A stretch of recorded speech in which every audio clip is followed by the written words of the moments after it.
Hey, good morning, everybody.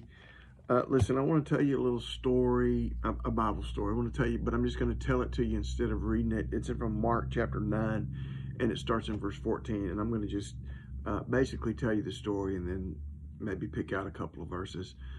So there's a story. Jesus is coming into town, and he looks up into town, and he sees the disciples there, so he begins to approach them. And there's a crowd around them, and there are some teachers of the law there, and they are arguing with the disciples. And so Jesus comes up and he says, what's going on? What are y'all talking about? And this man from the crowd steps forward, and he says, Teacher, he says, I have a son, and my son has a spirit that makes him deaf and mute. And the spirit will often just throw him to the ground and send him into convulsions. He'll start foaming at the mouth, and he'll become rigid. And he said, so I brought him to your disciples, and they couldn't cast him out. And so Jesus said, well, bring him to me.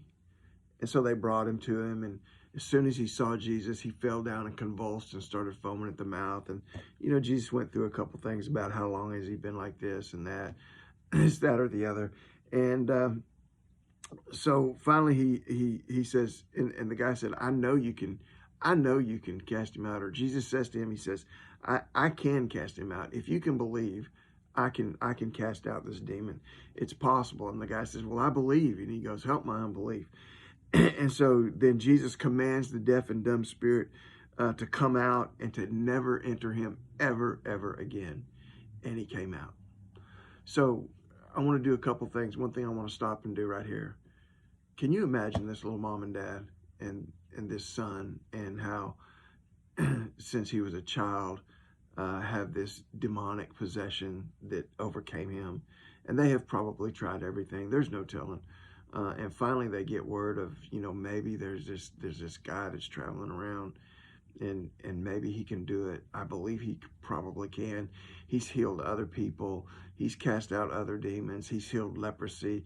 He's done a lot of things. And so they bring him to his disciples. And listen, his disciples had been given power by Jesus by this time as well. And they had also gone out by this time as well. And they rejoiced, saying that they had cast out demons and healed diseases and that sort of thing. But they couldn't do it.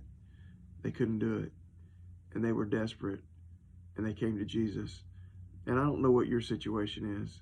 I don't know what you're desperate about. I don't know what you have tried everything to fix and nothing fixes it. I don't know what you are at your wit's end, and you are at your rock bottom, and you have nowhere else to turn, and you don't know what else to do with whatever it is that is hurting and breaking your heart, and whatever tragedy is overcoming your mind, soul, and spirit. I don't know what it is, but I just know you need to bring it to Jesus, right?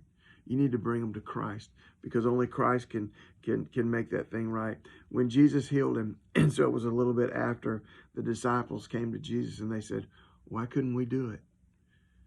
Why couldn't we cast him out? And Jesus said, well, this kind can come out by nothing but prayer and fasting. He says this kind only comes out by prayer and fasting. Let me tell you something. I'm just going to be real honest with you here. Sometimes you face a situation that is so demonically empowered and so demonically possessed, and it is such an evil spiritual attack upon you, that the only hope you have is by prayer and fasting. You see, sometimes you need to pray. All the time you need to pray. But I'm telling you that there are some things that you will never get accomplished in your life until you get alone and you begin to cry out to God.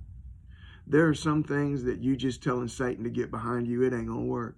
There's some things that you just say, the blood of Jesus over Satan, it ain't gonna work. In fact, talking to Satan ain't gonna work. It's talking to God that's what's gonna work.